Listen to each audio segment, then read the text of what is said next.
દર્શક મિત્રો, આપ જોઈ રહ્યા છો નિખરતા ગુજરાત ન્યૂઝ. હવે જોઈએ અગત્યના સમાચાર. ખેડા અને મહીસાગર જિલ્લા સહિત ઉપરવાસમાં વરસાદને કારણે ડાકોર ઉમરેઠ વચ્ચેનું શેરડી નદી ઉપરનો જૂનો બ્રિજ સિઝનમાં ત્રીજી વખત બંધ કરાયો. ચાલુ સિઝનમાં મેઘરાજાએ સમગ્ર ભારતભરમાં ધબધબાટી મચાવી છે, ત્યારે ખેડા જિલ્લો પણ બાકાત રહ્યો નથી. ખેડા જિલ્લાના ડાકોર ઉમરેઠ વચ્ચે આવેલો શેરડી નદી ઉપરનો બ્રિજ માત્ર 18 દિવસમાં જ ત્રીજી વખત બંધ કરી દેવામાં આવ્યો છે. શેરડી નદીના બ્રિજ સિવાય કેટલાય ખેતરો પણ નદીના પાણીમાં ગરકાવ થઈ ગયા છે, તો ભવન્સ કોલેજમાં પણ પાણી પ્રવેશી ગયા છે. ડાકોરનો વર્ષો જૂનો બ્રિજ વારંવાર શેરડી નદીના પાણીમાં ગરકાવ થઈ જતા નવો બ્રિજ બનાવવાની તંત્રને ફરજ પડી હતી, પણ નવો બ્રિજ તંત્રએ ખૂબ જ હલકી ગુણવત્તાવાળા મટીરિયલથી બનાવ્યો છે, જેના કારણે દર વર્ષે ચોમાસામાં બ્રિજ ઉપર ખૂબ જ મોટા ખાડા પડી જાય છે, જેથી વાહન ચાલકોને ખૂબ જ તકલીફ વેઠવાનો વારો આવે છે. તો બીજી બાજુ ખાડાને કારણે અકસ્માત થવાની શક્યતાઓ ખૂબ જ વધી ગઈ છે.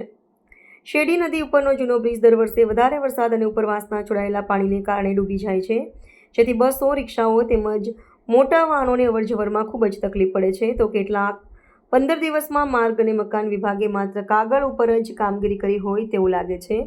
માટે સ્થાનિકોએ આ રસ્તાને અને બ્રિજને મોતનો બ્રિજ નામ આપ્યું છે. કુંભકર્ણની નિંદ્રામાં પોઢી રહેલા માર્ગ અને મકાન વિભાગે સત્વરે જાગીને કોઈ મોટી દુર્ઘટના થાય તે પહેલાં રોડની મરામત કરવી, સ્થાનિકોના, યાત્રિકોના તેમજ રાહદારીઓના જીવ બક્ષવા જોઈએ. મોન્ટુ પટેલ, હું ડાકોરનો રહેવાસી છું. મોન્ટુભાઈ, અત્યારે જે જગ્યાએ ઊભા છો એ જગ્યા બાબતે શું કહેશો? હવે અત્યારે એવું છે કે શેરડી નદીમાં પૂર આવવાથી નીચેનો રસ્તો આ બાજુ છે એ બંધ થઈ ગયો છે, એટલે રિટર્નમાં ડાકોર આવવા માટે એક જ બ્રિજનો ઉપયોગ થાય છે, જવા અને આવવા બંને માટે. શું આ બ્રિજની હાલત શું છે? બ્રિજની હાલત એ છે, હું અત્યારે ઉપર અહીં ધરતી સોસાયટીમાંથી જ આવ્યો. હવે મેં જોયું કે સારું એટલા બધા ખાડા, અસંખ્ય ખાડા પડી ગયા છે, અને દ્વિચક્રી વાહનો જેમ કે એક્ટિવા, સ્કૂટર, આ બધા લોકો માટે તો કદાચ જીવનું જોખમ જેવું લાગે છે. મારું નામ મનસુખભાઈ છે. મનસુખભાઈ, ક્યાંથી આવી રહ્યા છો? અમે પણસોરા સાઈડથી આવી રહ્યા છે. નડિયાદ કોરા જે પણસોરા આવ્યું ને ત્યાંથી અમે ડાકોર તરફ આવ્યા છે.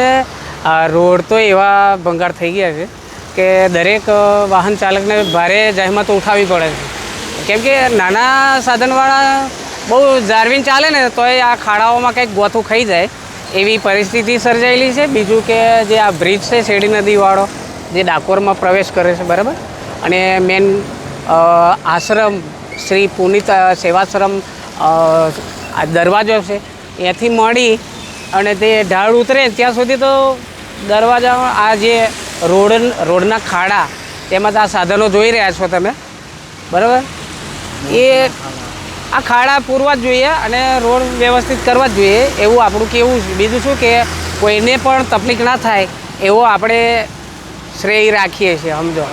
અનિલભાઈ, ક્યાંથી આવો છો અને અત્યારે આ કયા રોડ ઉપર ઊભા છો? અત્યારે હું ડાકોરથી આવું છું. અત્યારે ડાકોરથી ઉમરેઠ જવાવાળા રોડ ઉપર ઊભો છું, બરાબર. આ બ્રિજ જે ભવન્સ કોલેજવાળું બ્રિજ છે, અહીંયા બહુ ખાડા પડી ગયા છે અને રસ્તો બહુ બેકાર થઈ ગયો છે, બહુ ખરાબ છે, અને એક જ સાઈડ બધા વાહનો નીકળે છે અને નાના વાહનો, મોટા વાહનો એક જ રોડ પર છે, બરાબર છે. અને મોટા વાહનો નીકળવાથી મોટા ખાડા પડી ગયા છે અને નાના વાહનો નીકળવામાં બહુ તકલીફ પડે છે, અને ખાડા પૂરવાની બહુ જરૂર છે, અને રસ્તો રિપેર વહેલું કરવાનું જરૂરી છે.